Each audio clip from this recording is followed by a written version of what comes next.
ఓం శాంతి. Murali date 10/9/2025. ఈరోజు బాబా చెప్తున్నారు, వజ్ర సమానంగా తయారు చేసే బాబా పైన నమ్మకం అనేది ఉండాలి. నిశ్చయం ఉంచుకోండి, ఎప్పుడూ సంశయం రాకూడదు. తండ్రిపైనే సంశయం వచ్చింది అంటే మనకి మనం నష్టపోతాము. మనుషుల నుండి దేవతగా తయారయ్యే చదువులో ముఖ్యంగా మనకి కావలసింది నిశ్చయం. నిశ్చయ బుద్ధిగా అయ్యేందుకు ధైర్యం కావాలి. మాయ ఆ ధైర్యాన్నే తొలగిస్తూ ఉంటుంది. సంశయం వచ్చే విధంగా మార్చేస్తుంది. ఇక నడుస్తూ నడుస్తూ చదువు పైన, చదివించే సుప్రీం టీచర్ పైన సంశయం వచ్చేస్తుంది. ఎప్పుడైతే సంశయం వచ్చిందో స్వయానికి ఇతరులకు కూడా ఎంతో నష్టాన్ని కలిగిస్తారు. అందుకనే నమ్మకం ఆధారంతో నడవండి. సుప్రీం టీచర్ చెప్పే చదువు మనల్ని నరుడు నుండి నారాయణుడిగా తయారు చేస్తుంది. ఈ నిశ్చయం ఉంచుకొని శ్రద్ధగా చదువుకోవాలి. చదివించే టీచర్ని చూడకండి, అంటే సాకార వ్యక్తిని చూడద్దు. బాబా చదివిస్తున్నారు అన్నది గుర్తుండాలి. ఆత్మ అభిమానిగా అయ్యే పురుషార్థం చెయ్యాలి. మరజీవాగా అయ్యి ఈ శరీర అభిమానాన్ని వదలండి. పుణ్యాత్మగా కావాలి, పాపకర్మలేవీ చెయ్యకూడదు. ఎవరైతే ఎల్లప్పుడూ స్వదర్శన చక్రధారులుగా ఉంటారో వారు మాయ యొక్క అనేక రకాల చక్రాల నుండి ముక్తులైపోతారు. స్వదర్శన చక్రం అనేక వ్యర్థ చక్రాలను అంతం చేస్తుంది. మాయను దరిదాపుల్లో రానివ్వదు, పారద్రోలుతుంది స్వదర్శన చక్రం. స్వదర్శన చక్రధారీల ముందు మాయ నిలవలేదు. స్వదర్శన చక్రధారి పిల్లలు సంపన్నంగా ఉన్న కారణంగా అచలంగా ఉంటారు. స్వయాన్ని సుసంపన్నంగా అనుభవం చేసుకుంటారు. మాయ వారిని ఖాళీ చేసే ప్రయత్నం చేస్తుంది, కానీ జాగ్రత్తగా ఉంటారు. సుజాగృతులుగా, జాగృతి జ్యోతిగా ఉంటారు. కాబట్టి మాయ వారిని ఏమీ చెయ్యలేదు. ఎవరి దగ్గరైతే అటెన్షన్ అనే కాపలాదారి జాగ్రత్తగా మేలుకొని ఉంటారో వారు సదా సురక్షితంగా ఉంటారు. మన మాటలు ఎంత సమర్థంగా ఉండాలంటే అందులో శుభ లేక శ్రేష్ట భావన ఇమిడి ఉండాలి. అంత మంచి మాటలుండాలి. మనమెవరిమి స్వదర్శన చక్రధారి ఆత్మలం. ఈ రోజటి మధుర మహావాక్యాలు. మధురమైన పిల్లలు, మిమ్మల్ని వజ్ర సమానంగా తయారు చేసే తండ్రిపై మీకు ఎప్పుడూ సంశయం రాకూడదు. సంశయ బుద్ధులుగా అవ్వటం అంటే మిమ్మల్ని మీరు నష్టపరుచుకోవటం. ప్రశ్న: మనుషుల నుండి దేవతలుగా తయారయ్యే చదువులో పాస్ అయ్యేందుకు ముఖ్యమైన ఆధారమేమిటి? జవాబు: నిశ్చయం. నిశ్చయ బుద్ధులుగా అయ్యేందుకు ధైర్యం కావాలి. మాయ ఆ ధైర్యాన్ని తొలగిస్తుంది, సంశయ బుద్ధులుగా చేసేస్తుంది. నడుస్తూ నడుస్తూ ఈ చదువు పైన కాని, చదివించే ఆ సుప్రీం టీచర్ పైన కాని సంశయం వచ్చినట్లయితే దానివల్ల వారు స్వయానికి మరియు ఇతరులకు కూడా ఎంతో నష్టాన్ని కలిగిస్తారు. పాట: నీవు ప్రేమ సాగరుడవు. ఓం శాంతి. ఆత్మిక పిల్లలకు శివ్ బాబా అర్థం చేయిస్తున్నారు. నీవు ప్రేమ సాగరుడవి అని ఆ తండ్రి మహిమను చేస్తారు. వారిని జ్ఞాన సాగరుడు అని కూడా అంటారు. జ్ఞాన సాగరుడు అని ఒక్కరినే అంటారు. మిగిలిన వారందరినీ అజ్ఞానులు అని అంటారు. ఎందుకంటే ఇది జ్ఞానము మరియు అజ్ఞానముల ఆట.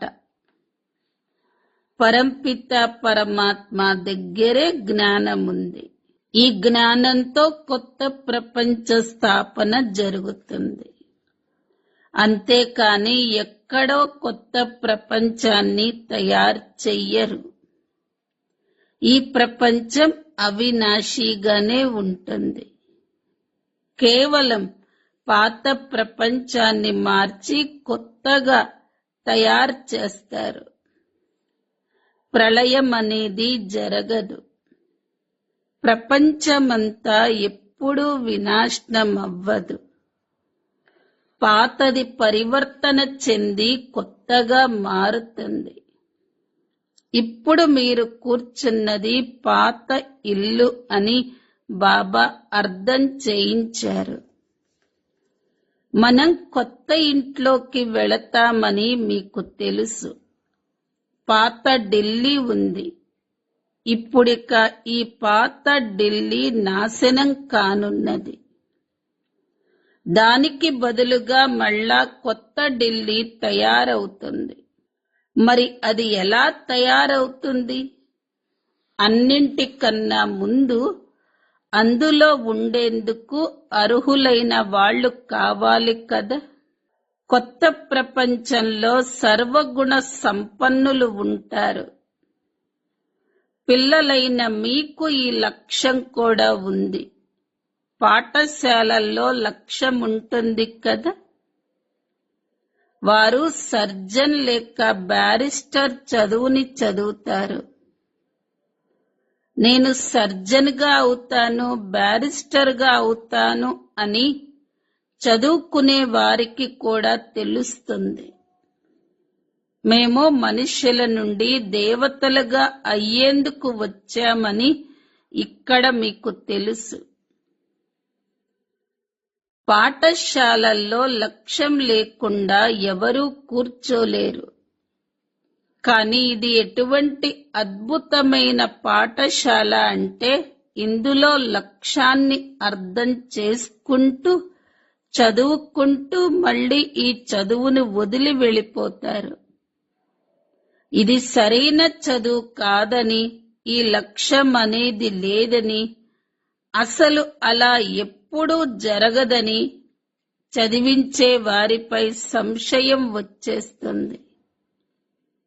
ఆ చదువులో చదవలేకపోతే, డబ్బు లేకపోతే, ధైర్యం లేకపోతే చదువును వదిలేస్తారు. అంతేకాని బ్యారిస్టర్ చదువు తప్పు, చదివించేవారు తప్పు అని ఎప్పుడూ అనరు. ఇక్కడ మనుష్యుల బుద్ధి చాలా అద్భుతంగా ఉంటుంది.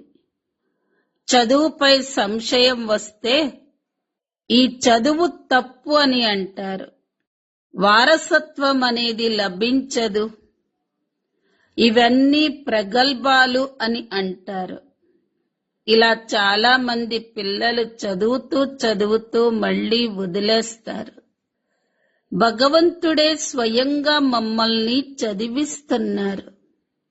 దాని ద్వారా మేము మనుషుల నుండి దేవతలుగా అవుతాము అని మీరు అనేవారు. ఇప్పుడేమయ్యింది అని అందరూ వారిని అడుగుతారు. లేదు, అవన్నీ గొప్పలు మాత్రమే అని వారంటారు. ఈ లక్ష్యం మాకు అర్థం కావటం లేదు అని అంటారు. నిశ్చయంతో చదువుకునేవారు మళ్ళీ సంశయం రావటంతో చదువును వదిలేస్తారు. నిశ్చయం ఎలా ఏర్పడింది? మళ్ళీ సంశయ బుద్ధులుగా ఎవరు తయారు చేశారు? ఆ ఆత్మ చదువును కొనసాగించినట్లయితే చాలా ఉన్నత పదవిని పొందగలిగేది అని మీరంటారు. చాలా మంది చదువుతూ ఉంటారు. బ్యారిస్టర్ చదువును చదువుతూ మధ్యలో వదిలేస్తారు. ఇతరులు చదివి బ్యారిస్టర్లుగా అయిపోతారు. కొందరు చదివి పాస్ అవుతారు, కొందరు ఫెయిల్ అవుతారు. వారు ఏదో ఒక చిన్న పదవిని పొందుతారు. ఇది చాలా పెద్ద పరీక్ష. ఇందులో చాలా సాహసం కావాలి. నిశ్చయ బుద్ధితో కూడుకున్న సాహసం కావాలి. మాయ ఎటువంటిదంటే ఇప్పుడిప్పుడే నిశ్చయం మళ్ళీ ఇప్పుడే సంశయ బుద్ధిగా చేసేస్తుంది. చదవటానికి చాలా మంది వస్తారు, కానీ కొందరి బుద్ధి డల్లుగా ఉంటుంది. నెంబర్ వారీగా పాస్ అవుతారు కదా. వార్తాపత్రికల్లో కూడా వారి లిస్టు వస్తుంది. ఇది కూడా అలాంటిదే.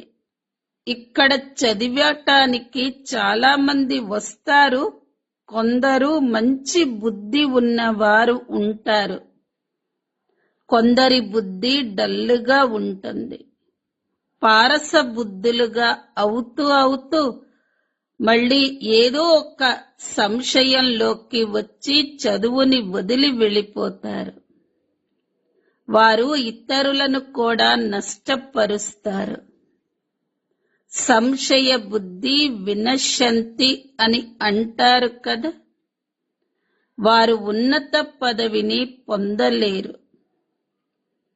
నిశ్చయం ఉన్నా పూర్తిగా చదవకపోతే కూడా పాస్ అవ్వరు. ఎందుకంటే వారి బుద్ధి ఎందుకు పని చెయ్యదు. అందులో ధారణ జరగదు. నేనొక ఆత్మను అన్నది మర్చిపోతారు. నేను ఆత్మలైన మీకు పరంపితను అని బాబా అంటారు. బాబా వచ్చారు అని పిల్లలైన మీకు తెలుసు. ఎవరికైనా చాలా విఘ్నాలు వస్తే వారికి సంశయం వచ్చేస్తుంది. ఫలానా బ్రాహ్మణి వల్ల మాకు నిశ్చయం కలగటం లేదు అని అంటారు. బ్రాహ్మణి ఎలా ఉన్నా మీరైతే చదవాలి కదా.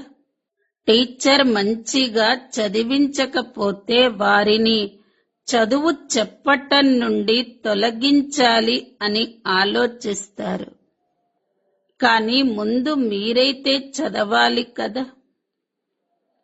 ఈ చదువు బాబాది.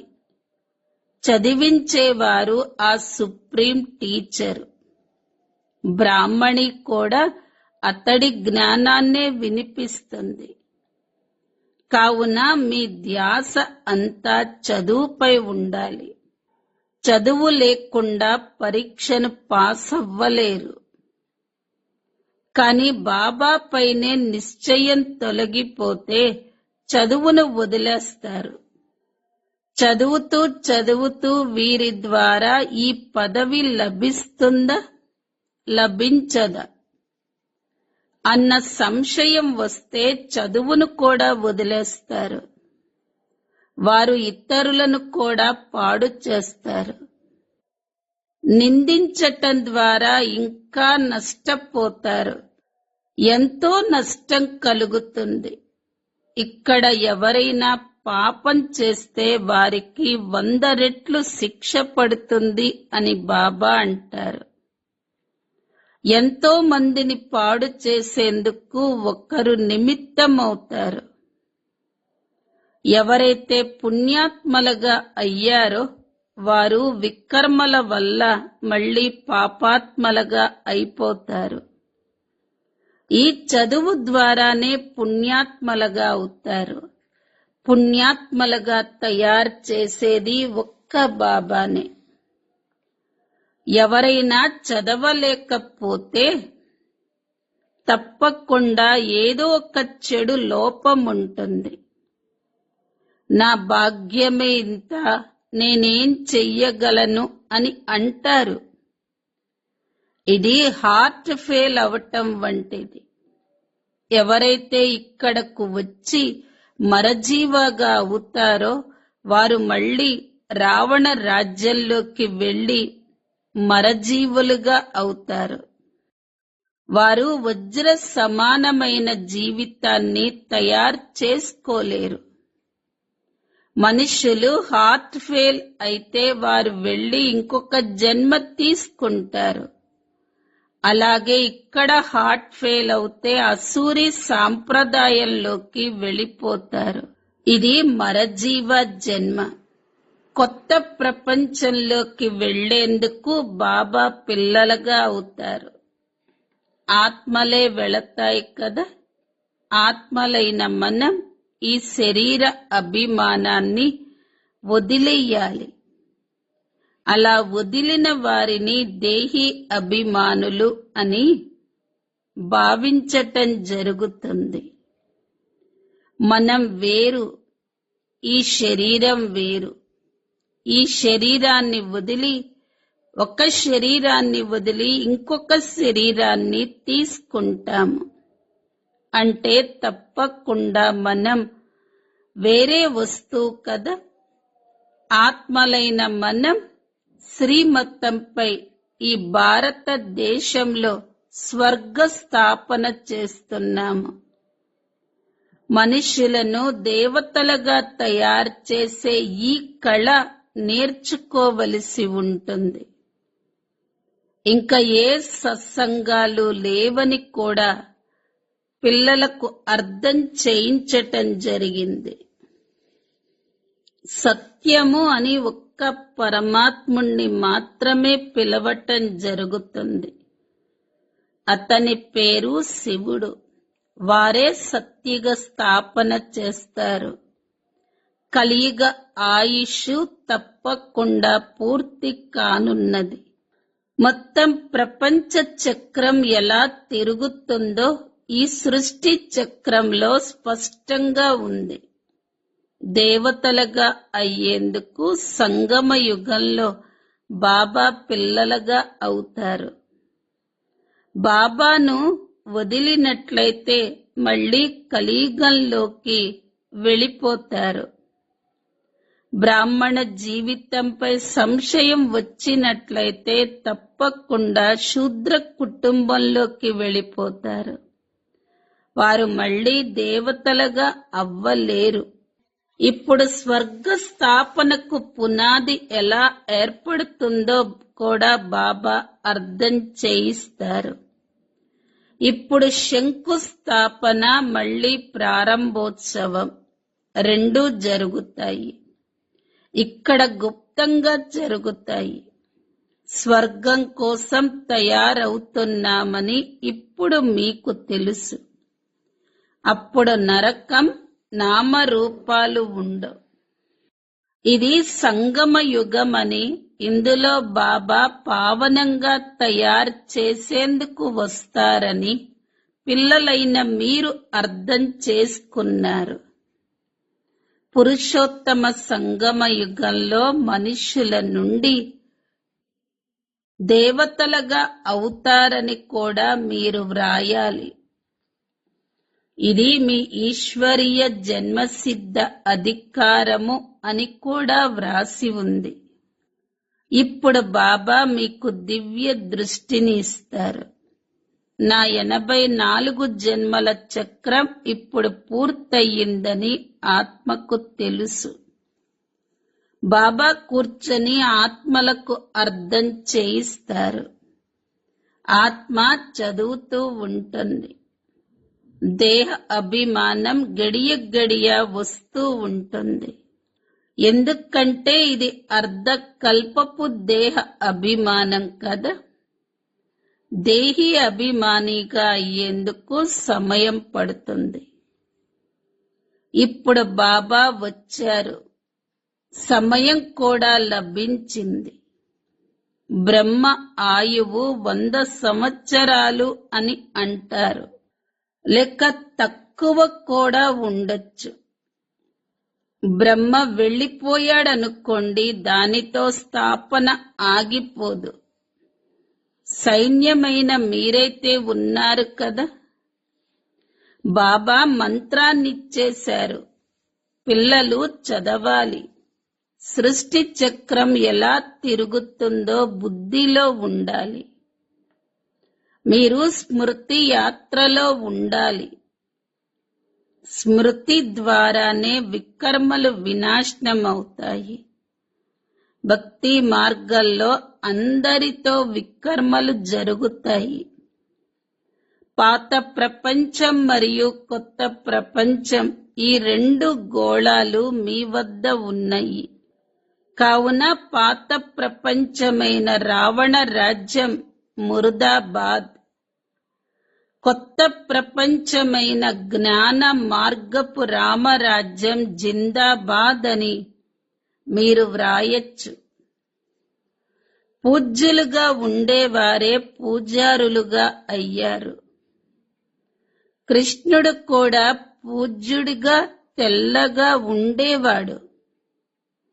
మళ్ళీ రావణ రాజ్యంలో పూజారిగా నల్లగా అయిపోతాడు. ఇది అర్థం చేయించటం సహజం. మొట్టమొదట పూజ ఎప్పుడైతే ప్రారంభమవుతుందో అప్పుడు పెద్ద పెద్ద లింగాలను వజ్రాలతో తయారు చేస్తారు. అవి చాలా విలువైనవిగా ఉంటాయి. ఎందుకంటే బాబా ఎంతో సంపన్నులుగా తయారు చేశారు కదా. వారు స్వయమే వజ్ర సమానంగా ఉంటారు. కావున ఆత్మలని కూడా వజ్ర సమానంగా తయారు చేస్తారు. కావున వారిని వజ్రంగా తయారు చెయ్యాలి కదా. వజ్రాన్ని ఎప్పుడు మధ్యలో పెడతారు. మిగిలిన వాటితో పెడితే వాటికి విలువ ఉండదు. కావున వజ్రాన్ని ఎప్పుడూ మధ్యలో పెట్టటం జరుగుతుంది. వారి ద్వారా 8 రత్నాలు విజయమాలలోని మణులుగా అవుతారు. అన్నింటికన్నా ఎక్కువగా వజ్రానికి విలువుంటుంది. మిగిలిన వారు నెంబర్ వారీగా ఉంటారు. తయారు చేసేవారు శివ్ బాబానే. ఈ విషయాలన్నింటినీ బాబా లేకుండా ఎవరు అర్థం చేసుకోలేరు. చదువుతూ చదువుతూ ఆశ్చర్యవంతులుగా అయి బాబా బాబా అని అంటూ మళ్ళీ వెళ్ళిపోతారు. శివ్ బాబాను తండ్రి అని అంటారు. కావున వారిని ఎప్పుడూ వదలకూడదు. అయినా వదిలారు అంటే అది వారి రాత. ఎవరి భాగ్యంలోనైనా ఎక్కువగా లేకపోతే వారు 100 రెట్లు శిక్షలు పడే విధంగా కర్మలు చేస్తారు. పుణ్యాత్మలుగా అయ్యేందుకు పురుషార్థం చేసి మళ్ళీ పాపం చేసినట్లయితే 100 రెట్లు పాపం తయారవుతుంది. మరుగుజ్జులుగా ఉండిపోతారు. మళ్ళీ వారి వృద్ధిని పొందలేరు. 100 రెట్లు శిక్ష పడటంతో స్థితి ఉన్నతంగా అవ్వదు. మిమ్మల్ని వజ్ర సమానంగా తయారు చేసే ఆ బాబాపై అసలు సంశయం ఎందుకు రావాలి? ఏ కారణం వల్లనైనా బాబాను వదిలినట్లయితే వారిని మూర్ఖులు అని అంటారు.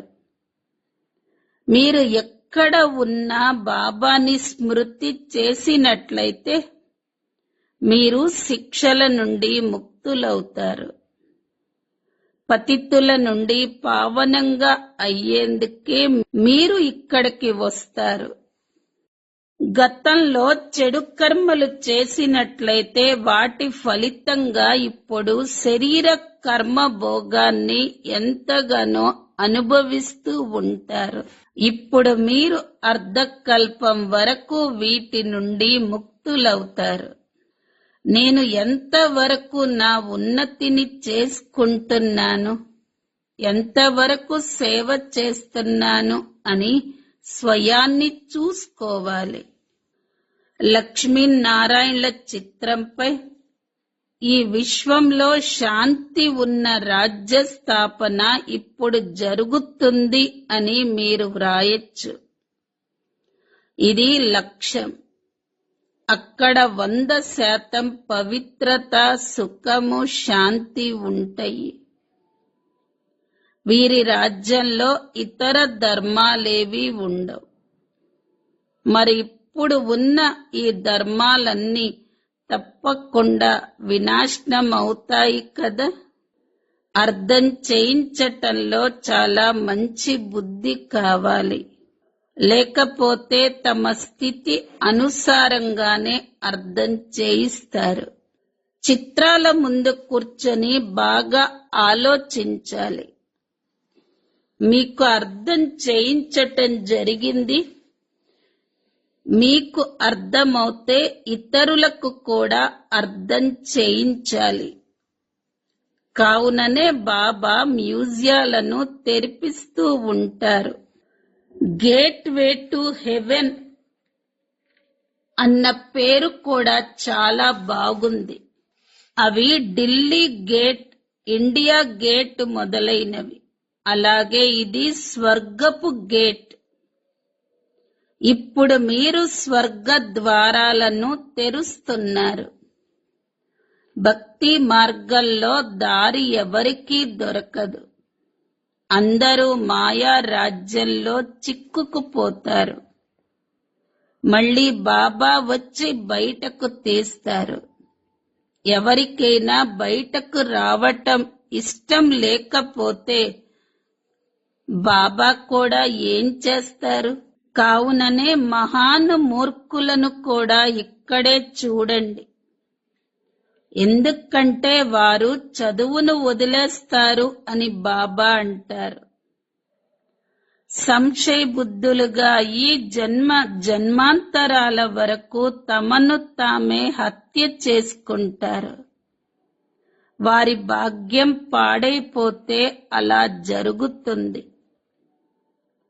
గ్రహచారం కూర్చోవటం వల్ల తెల్లగా అయ్యేందుకు బదులుగా నల్లగా అయిపోతారు. ఆత్మ గుప్తంగా చదువుతుంది. ఆత్మే శరీరం ద్వారా అన్నీ చేస్తుంది. శరీరం లేకుండా ఆత్మ ఏమీ చెయ్యలేదు. ఆత్మగా భావించటంలోనే శ్రమపడవలసి ఉంటుంది. ఆత్మను అన్న నిశ్చయం ఉండకపోతే మళ్ళీ దేహ అభిమానంలోకి వచ్చేస్తారు. మధురాతి మధురమైన ఆత్మిక పిల్లలకు మాతా పిత బాప్ దాదాల ప్రియ స్మృతులు మరియు గుడ్ మార్నింగ్. ఆత్మిక పిల్లలకు ఆత్మిక తండ్రి నమస్తే.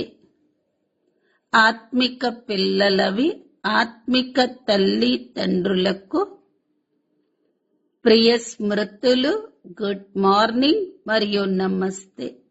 ధారణ కోసం ముఖ్య సారము. మొదటి పాయింట్, సుప్రీం టీచర్ చెప్పే చదువు మనల్ని నరుడు నుండి నారాయణుడిగా తయారు చేస్తుంది.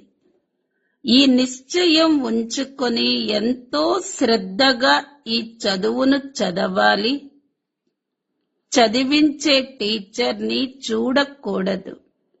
రెండో పాయింట్, దేహి అభిమానులుగా అయ్యేందుకు పురుషార్థం చెయ్యాలి. మరజీవాగా అయ్యి ఈ శరీర అభిమానాన్ని వదిలేయాలి.